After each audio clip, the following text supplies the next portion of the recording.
sa kaibuturan ng aking pagkatao, isang pag-ibig na tunay, naninirahan ang kakayahan ng aking ina, sa pamamagitan at sa pamamagitan. Ang kanyang pag-ibig, isang apoy na walang hanggang naninigas. Ginagabayan ako sa kadiliman, kasama ang ningning nitong liwanag. Sa kanyang mga mata, nakita ko ang refleksyon ng pag-aalaga. Isang pag-ibig na walang kondisyon, walang kapantay.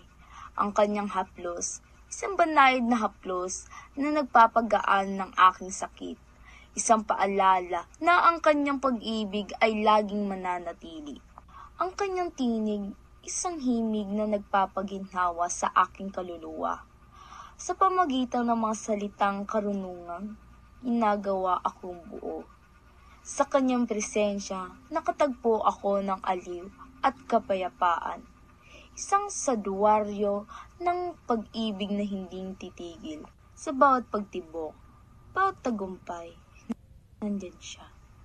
Isang patuloy na pinagmumula ng pag-ibig, hindi maihahambing. Ang kanyang pag-ibig, isang kanlungan na nangalit na bagyo sa buhay. Isang kanlungan ng init kung saan nararamdaman ko muling isilang. Kaya't pinahalagan ko ang kanyang pagmamahal sa bawat paghinga ko, sapagkat sa kanyang pag-ibig ang aking diwa ay nagising.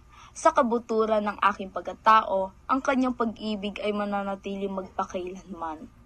Isang testamento sa pagmamahal ng isang ina, napakadalisay at malawak.